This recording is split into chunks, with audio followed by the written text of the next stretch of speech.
Hey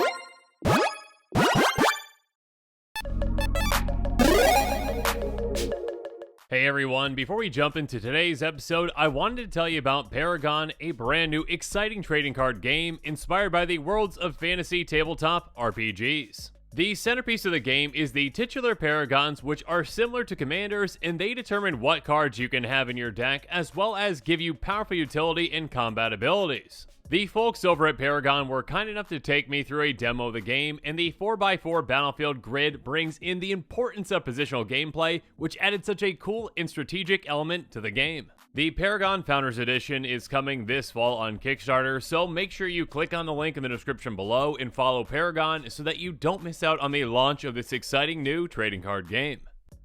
Hey everyone, Mitch coming in for the Commander's Core Studio. Welcome to the show. So on today's episode, let's talk about the hottest new cards so far from this year. It's kind of just nice to kind of just take a moment and look back to see kind of what sets have come out this year. I mean, there's been, obviously with kind of every year, so many cards, and we'll probably at the end of the year or toward the end of the year talk about just the absurd amount of cards that have come out over the past couple of years and see kind of where this year lines up with that. But just seeing kind of which cards have really stood out. What are the hottest cards out there? Which ones are seeing the most play out there and why? And yeah, on this episode, I just kind of just took a slice out of the top, cards essentially, and just wanted to make sure I got one of each kind of major type, I guess, out of the top so many. I guess I don't think battles are in there, and I actually don't think planeswalkers are in there either, but many of the actual card types are represented in this episode, so let's jump into it. Without further ado, let's talk about the hottest new cards. We're going to start off with the least expensive ones and work our way to the most expensive ones that are seeing a lot of play. So let's start off with Cankerbloom, an incredible card, one that I think myself and many others out there, as soon as this one was spoiled, was like, yeah, that's going to see an absurd amount of play. We have a 3/2 Phyrexian Fungus for 1 and a green. It has pay 1, sacrifice Cankerbloom, choose 1, destroy target artifact, destroy target enchantment, and proliferate. So, yeah, this one came out back in Phyrexia LB1. This is still just 19 cents, which is fantastic because it is, again, it sees so much play. It is such a good card. But yeah, this just has, again, so much potential. First of all, I mean, it does everything essentially, right? Like, it has... it has more power, right, than its actual cost, right? It already is just, producing for its, size, essentially, right? A 3/2 for 2, all right? Already, ahead of the curve on that. Now, these days, it depends, obviously, but this one just has so much flexibility, right? Comes to removal, destroy an artifact, destroy enchantment, cool. Or proliferate. Yeah, that's a big thing. A lot of decks out there love that kind of flexibility. Again, you can just throw a wrench into an opponent's plan, or you can just continue your own, essentially. Again, whether that's, infect, or should I say poison counters in general, whether that's, charge counters, whether that's you have planeswalkers, loyalty counters, you have +1 counters, -1/- counters on opponent's creatures.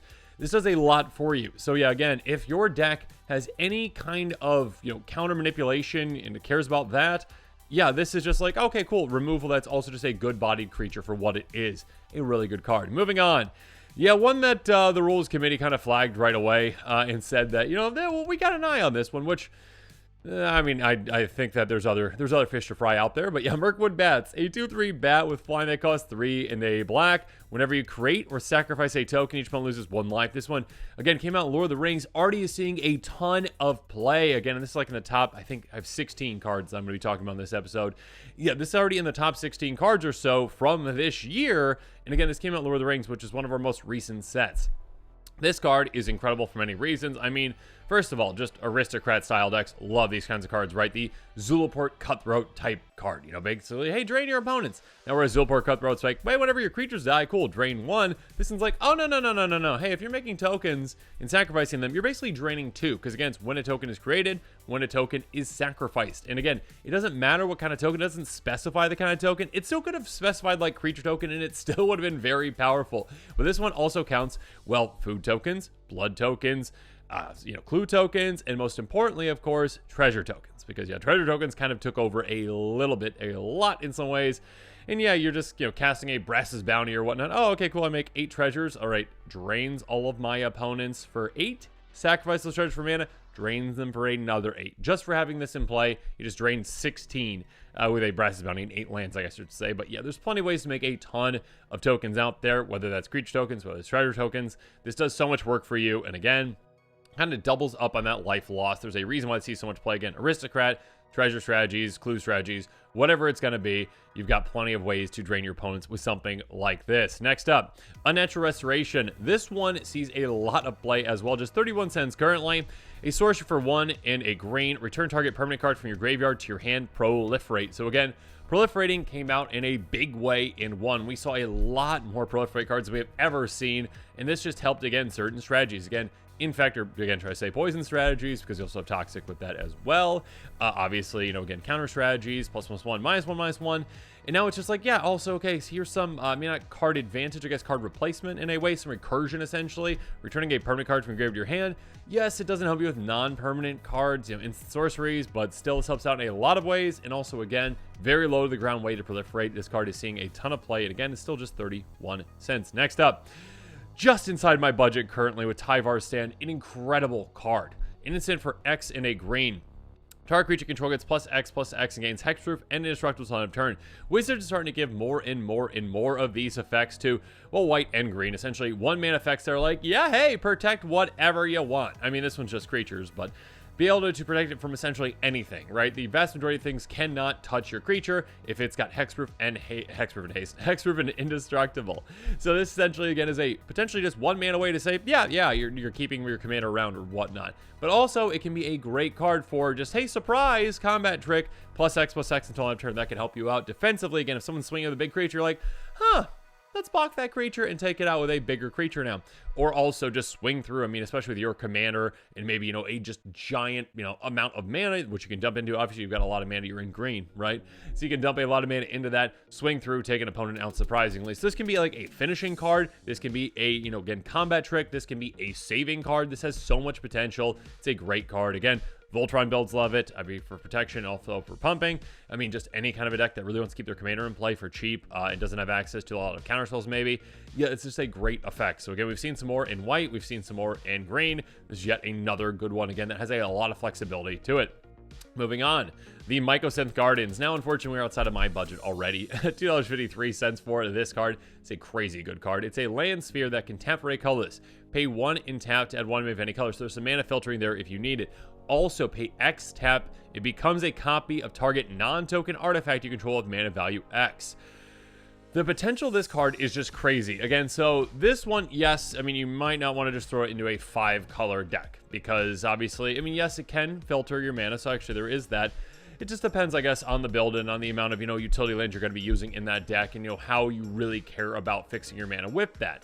That being said, yeah, if you're like 3 or less, yeah, you're fine utilizing a lot of utility lands. And this one, again, you can just tap for a colorless right away, which is great. Doesn't come into play tapped. There isn't a downside in that way. You can filter your mana if you really need that. Again, you're kind of spending a 2-for-1 for that mana because you're also tapping this land. But again, this is like, oh, hey, you just want to turn this into any artifact that you control. Again, non-token, so you can't turn it into a treasure or whatever. That's fine. But still like, hey, oh, you got a soul ring? Cool. Pay 1, tap this. All of a sudden, this is a second copy of Soul Ring, which now it can tap for 2. You know, you've got a Gilded Lotus out in play. Cool. Now you just pay 5, tap this. Now it can tap for 3. You're kind of like ramping with this as well. Essentially with, you know, mana rocks, being able to just turn this into any of your mana rocks. And again, also, this could just be an extra copy of Blightsteel Colossus later in the game, too. If you got the mana for that, and you're like, okay, cool, yeah, it's a non-token artifact I control. Now this can just be a Blightsteel Colossus. So again, this is a land, again, not taking up really a slot in your deck at all. Again, depending on the deck, depending on your build, depending on, you know, how much you care about fixing. This can help you fix, not very efficiently, but it can help you fix. But hey, this can be just a very flexible card that can help you out in so many circumstances and can just be a second copy of some of your best artifacts in the deck. I mean, it can be a second Panharmonicon, right? I don't think that one Legends Legendary. I don't think it's Legendary. But yeah, it can be a second copy of just amazing cards in your deck just for being a land. Yeah, it's a pretty crazy card. Moving on. Conduit of Worlds. An artifact for 2 green. You may play lands from your graveyard. That's already just a very, very powerful effect, right? Like Crucible of Worlds, essentially. This one just 1 more mana and obviously only in green. Tap, choose target non-land permanent card in your graveyard. If you haven't cast a spell this turn, you may cast that card. If you do, you can't cast additional spells this turn. Activate only as a sorcery. Yeah, that's a really, really good effect. Again, it's only for non-land permanents, but again, that counts a lot of things. Obviously, not instant sorceries, not lands, but everything else essentially, you could essentially just say, oh, now you've got, I mean, not flashback, but a way to just recast your graveyard. Your graveyard's kind of like a second hand now with this. There is that restriction again that like, okay, you can't have cast another spell this turn and you won't get to cast one after this, but that's okay again if you say like, oh, my best thing's in my graveyard and I'm just going to be able to get that right back out with this, and I can also just get lands out of my graveyard already with this. This gives you a ton of value. Again, just with this plus any fetch land equals, yeah, you just never miss a land drop, right? Any like Evolving Wilds, or actually, the more expensive fetch lands, but Misty Rainforest, those as well. This is now just, okay, cool.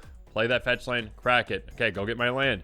Cool. Now, next turn, play that fetch land, crack it, go get my land. Or if you've got ways to play additional lands, that works amazing with that. And of course, again, this just gives you that extra. Again, your graveyard is a secondary hand now, essentially. Just the amount of just value you can get out of this is just really, really absurd. Moving on. This one I find to be really funny. Skrell Defector Might has made it into the top 16 or so, right? A 1/1 Phyrexian Might Ledger artifact creature for a single white mana. Toxic 1, can't block. Pay a white, tap, choose a color. No target creature you control gains Toxic 1 and Hexproof from that color until the end of the turn. Can't be blocked creatures of that color this turn. So this one actually, and I don't believe that this is actually taking into account, I take into account like just overall just the amount of play that it sees, not just as a commander obviously, but the 99 as well. This just is just a card that, well, it gives you kind of flexibility on what you want to do with it, right? If you get it down early enough, all right, and you're in a deck that doesn't even focus on taking players out with poison counters, you still have a chance to take them out with poison counters. Just by getting one poison counter on them, they are, at risk of losing to poison. Again, if you've got any proliferate effects in your deck, maybe for even other reasons, or if opponents have proliferate, they can help proliferate on that one player that has poison counters on them. On top of that, again, you are giving another creature the ability to get through with Toxic and Hexproof and can't be blocked, essentially. It's kind of like Mom, in a way, Mother of Runes, a little bit. Being able to protect from a color, being able to give it Hexproof, being able to get it through. Yeah, I mean, it's just a very, very, very, very, very good low-to-ground card that, again, kind of gives you a different avenue to victory. Obviously, for, any kind of, poison decks, any kind of toxic decks, any kind of infect decks, yeah, this is already just a slam-dunk card. But yeah, just for other decks, they're like, yeah, I'd like to protect from a certain color. Maybe I want to be able to get my commander through for a certain reason or whatnot. Maybe my commander is double strike and hit twice with that toxic one. Maybe I've got other proliferate effects in this deck. This card's just pretty cool. So yeah, there you go. Moving on. This one's crazy. Fairy Mastermind, a 2/1 Fairy Rogue with Flash and Flying for 1 and a blue. Whenever an opponent draws their second card each turn, you draw a card. Gross. For 3 and a blue, each player draws a card. So, this one is just a crazy design. It's pretty pushed. It's really pushed. It is, again, just, hey, already a 2/1 Flash and Flying. That's already pretty good. With the ability that makes each player draw a card, that's already really good. But also, of course, on top of that, the most important part is, hey, if opponents are drawing their second card each turn, you draw a card. That's an absurd effect. I mean, in Commander, players love drawing cards, obviously. So if a player on their own turn even just draws one more card on their turn, which is highly likely that it's going to happen every now and then, right? You're going to get free extra cards just by having this low-to-the-ground flyer in play, which you can flash in so you don't even have to, you can just save up mana for it. Just leave it until you actually need it. Put it in play so it's protected, essentially. Do it whenever you need to. That being said, of course, yeah, just with this ability, hey, I'll pay 4 mana, everyone draws a card. Cool. That means I forced my opponents to essentially, I guess I'd have to do that twice, right, essentially. But on one player's turn, it would work for them. You are very easily able to force opponents to have drawn their second card. If you have any kind of wheels in your deck that force players to draw more than one card, essentially, right away, cool. Now, all of a sudden, you force players to do that. You are going to be just drawing 3 extra cards because of that. You also just have other ways to force card draw as well. Like a Howling Mind type effect can just make it so that everyone, is going to be drawing 2 cards on their turn, and you get an extra card because of that then. So yeah, you're just getting a lot. You are breaking parity with this kind of card. You are making so much extra value.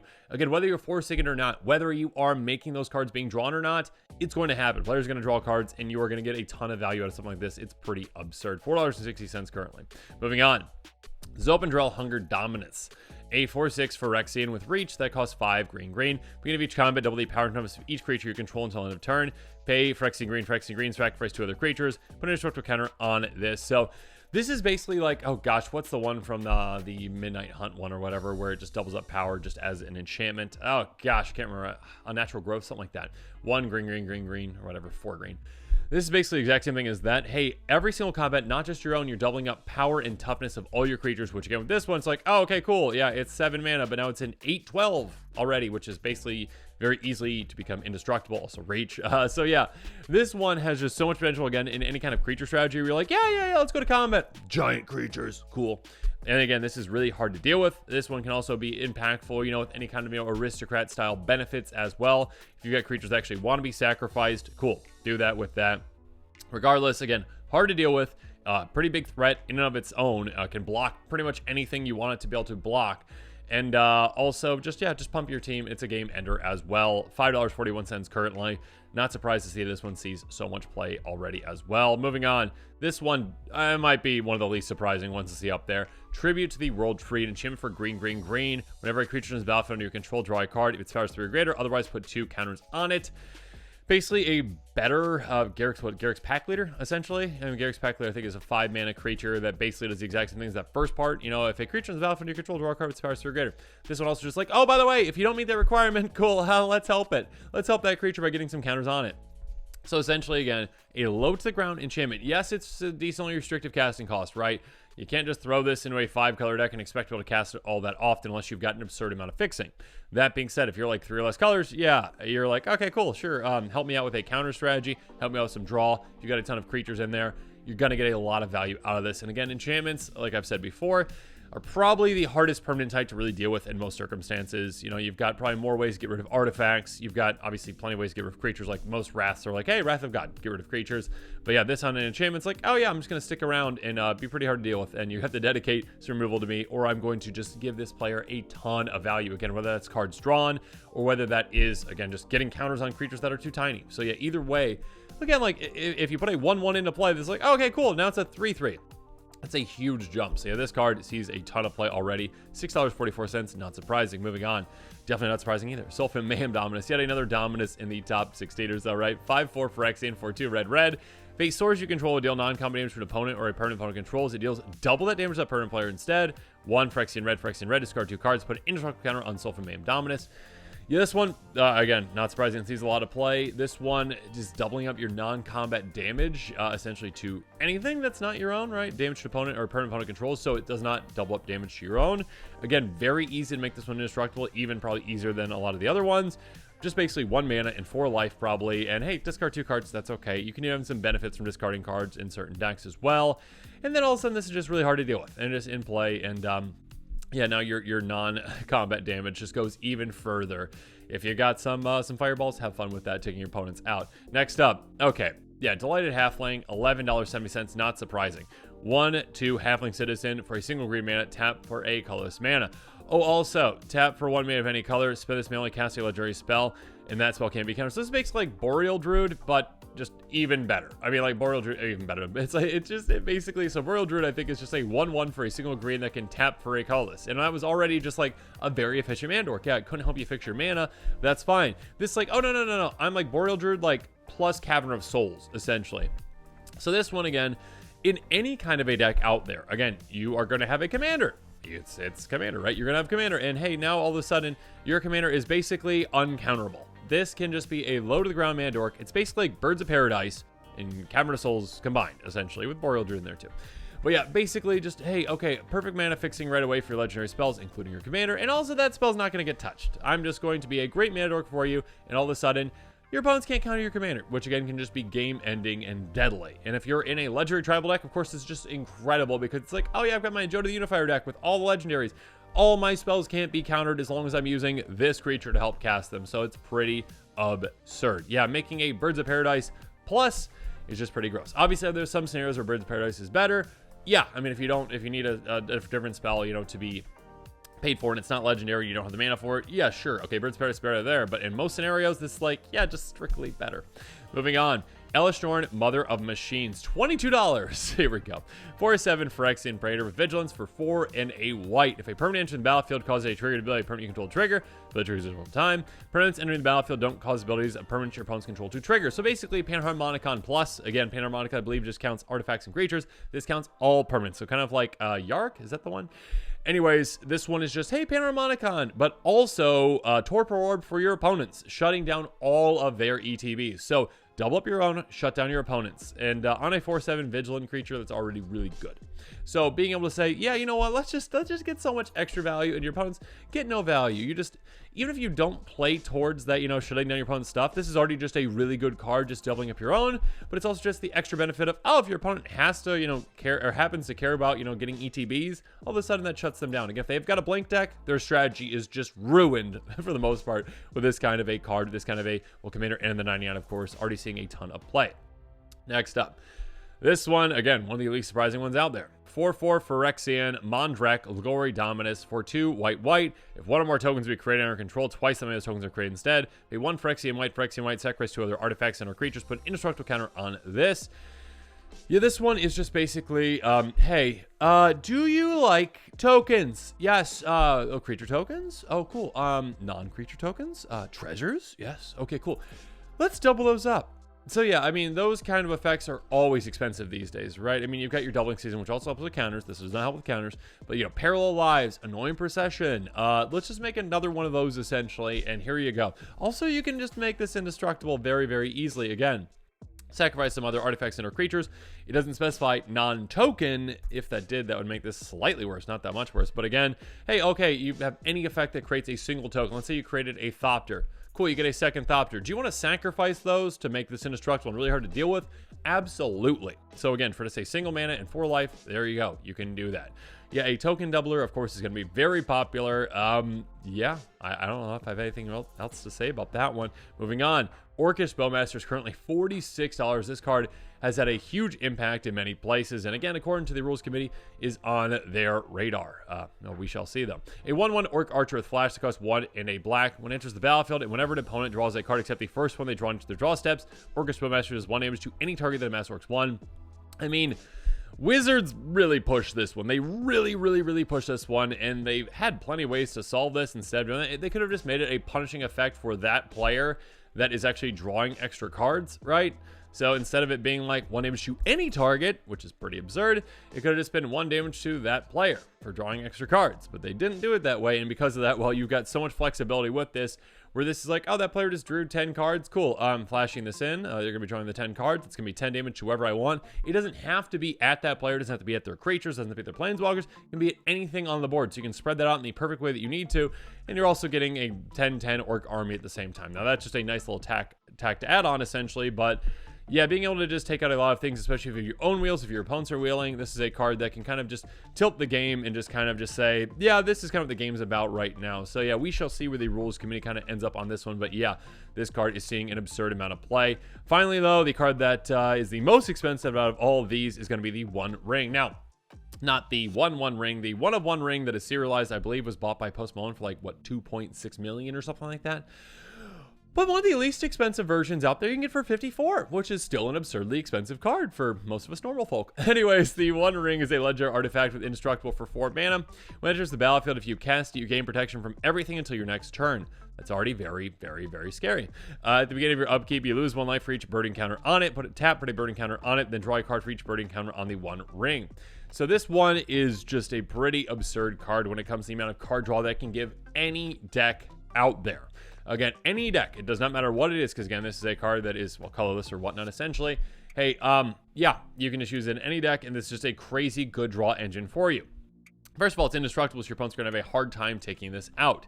Secondly, you get an extra benefit just by this ET being, if you cast it, hey, protects you from everything until your next turn. So it's just like, oh yeah, I'm just going to protect myself. Good luck doing anything to me. Everyone else can just do things to each other and just take each other out. I'm just going to be sitting over here, and also, of course, you can use and abuse that. Luckily, they put that cast requirement in there, so it's not just a blink effect. You need to actually bring it back to your hand and recast it to get that benefit, but still, on top of that, with that whole bringing it back to your hand, you can get around the downside of this, because yes, there is a downside, losing 1 life for each bird encounter on it at your upkeep. You could just, bring it back to your hand, replay it, get some more bird encounters on it. You can also proliferate to make this even better, even quicker, to help you draw a ton of cards with it. You can also untap it to tap it again. It's not like you're not losing that life when you're actually tapping this to get bird encounters on it to draw. You're losing that life at your upkeep, so you've got ways around that. So yeah, this is a crazy good draw engine for pretty much any deck out there that can afford it and that can kind of work with it. I mean, there's certain ones that, have other effects that would be better, but still.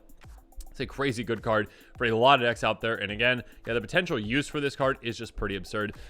I mean, with the One Ring kind of being a major focus, obviously, the Lord of the Rings, entire storyline, yeah, it's interesting that it's not surprising, I guess, that they pushed this one so far, but yeah, a card that can see play in literally any deck out there and has that high of a price tag. It's really surprising that this one sees so much play, again, with that price tag, but still, it is just that potent, that powerful, and that crazy. So yeah, there you go. But yeah, let me know in the comments what your thoughts are on all of these, and what kinds of cards are you excited to see from, Wilds of Eldraine. We've seen a lot of the spoilers seen so far. Do you think any of those are going to be jumping in to these top cards by the end of the year? Are you excited for the other sets coming at the end of the year? And are there certain cards that didn't quite make this list that you think are just absolutely hot new cards that should be seeing even more play than they already are? So yeah, let me know in the comments below. Also have a card list link to all these cards in the description below. So yeah, let me know in the comments below what your thoughts are on all this. And of course, as always, thanks again and have a good one.